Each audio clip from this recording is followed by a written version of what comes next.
For 14 years, Black Mirror has been telling dark tales of twisted futures, warning of the consequences of virtual reality, social media, and streaming television.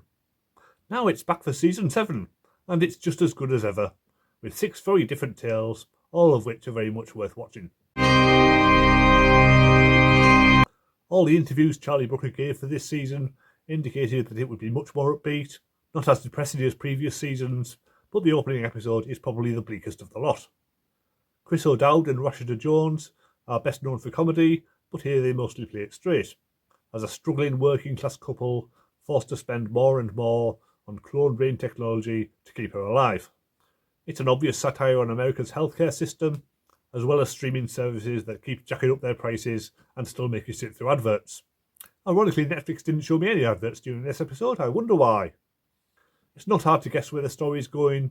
As soon as they introduce the Dumb Dummies app, you just know that one of the characters will end up using it. And the things he does are straight out of Charlie Brooker's sadistic imagination. It's all very grim.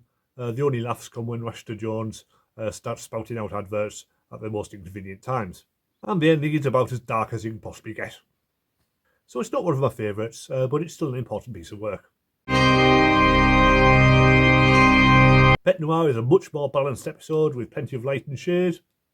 It's not as light-hearted as something like Nosedive, but it's in the same ballpark.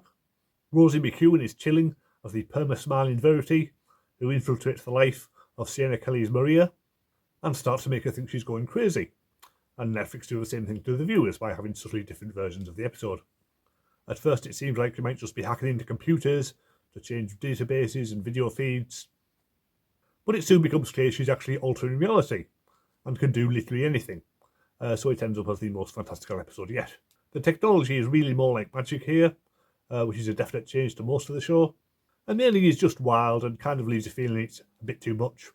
Most of the episode works fine when the changes are insidious and creepy, but the ending kind of ruins it. This is the Black Mirror equivalent of a Star Trek holodeck episode, as well as a blatant attempt to recapture the magic of San Junipero, with another lesbian love story set in a digital world.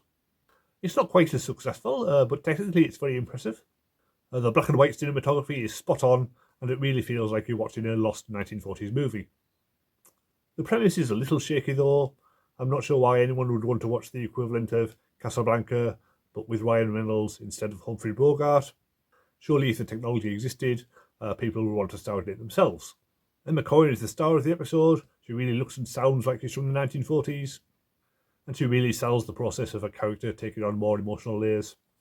Issa Rae's Brandy is not nearly as impressive. She's meant to be one of the world's greatest actresses, but she just behaves like a regular person thrust into this world. I guess it doesn't help that they've expected her to do it with no rehearsal, which is ridiculous. Still, you do feel the connection between the two, and there is a bittersweet ending where they get to have one last conversation, which feels very much in keeping with the whole 1940s style. I was looking forward to this one, knowing that it brought back 2 of the characters from the excellent Bandersnatch. Sadly, it was just a brief cameo, but this is very much set in the same kind of world. Charlie Brooker was a games journalist back in the 90s, so the scenes all feel very authentic. I guess everyone was taking a lot of drugs back then. Peter Capaldi gives an excellent performance as usual. It's quite similar to his role in The Devil's Hour, where he also plays a killer being interrogated by police. But the 2 characters are very different, so it never feels distracting. The detectives interrogating him are rather one-dimensional though. They should have brought back the 2 from Hated in the Nation.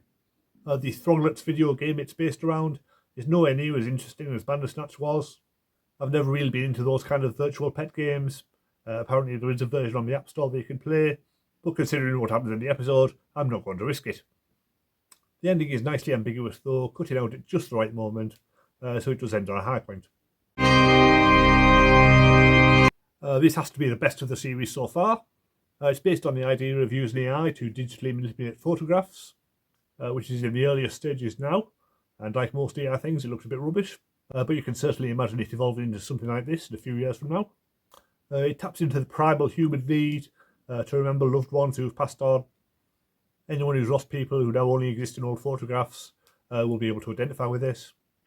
Paul Giamatti is excellent in the lead and deserves all the awards. His character is really put through the emotional ringer as he has to come to terms with the reality of what his relationship was really like compared to his memories. Patsy Farron is also very strong as the AI guiding him through, gradually shows more and more personality until the reveal of who she really is, which wasn't meant to be a twist, he just skipped the introduction. And all the scenes where they're exploring 3D versions of photographs are very exciting and make you wonder how long it'll be before technology will allow you to do the same.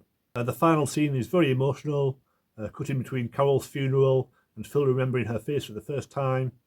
It's just the perfect ending to a wonderful episode. USS Callister was one of my favourite episodes of the entire show, so I had high hopes for the sequel. And it just about managed it. It's not quite as good as the original, but comes very close. The story carries on where the original left off, with the digital crew, now in an MMORPG, like Fortnite or World of Warcraft or Minecraft. I don't play any of them myself. So there's an impressive variety of alien planets and players in colourful costumes who have no idea that the crew are really sentient. It does mean that they've lost the whole nostalgic Star Trek feel of the original, and it's more of a generic SF adventure now. So it has lost some of its appeal, but the characters are still strong enough to keep you watching. We also get more of the real world setting, a few months after the original, although it's been 8 years in reality. Jesse Plemons' character is established as dead, so Jimmy Simpson takes over as the villain. We learn he was responsible for the DNA clones in the first place, which is a neat bit of backstory filling in. The scenes where the real and digital versions of Cole and Walton meet are a definite highlight. And there's comedy in there as well, as we learn about Walton's caveman lifestyle. At the end, there's an epic space battle as Cole confronts another digital clone of Daly, who seemed at first to be a much nicer version, but ends up behaving exactly the same as the original. The ending does not go as you might expect, with several different but equally plausible possibilities presented, and finally it ends up in a wonderfully unexpected way, which I won't spoil for anyone. It's a satisfying enough ending, but I still wouldn't mind seeing a third outing for these characters in a later series. It's left open enough that there could be another story in there, even if we have to wait another 8 years. So it's been another strong run of episodes. The last two were definitely my favourites, but all of them have scenes or ideas or performances that will stick in my mind for a long time to come. Black Mirror has been a remarkably consistent series right from the start. Only Series 5 was disappointing, so long may it continue. Thanks for watching. Please like or subscribe if you enjoy my TV reviews. Recently I've been reviewing Doctor Who every Monday and Wheel of Time every Friday. Next week I might cover the new series of Andor, or possibly The Last of Us, which I haven't seen yet. There's just so much good TV on at the same time right now. Anyway, see you next time.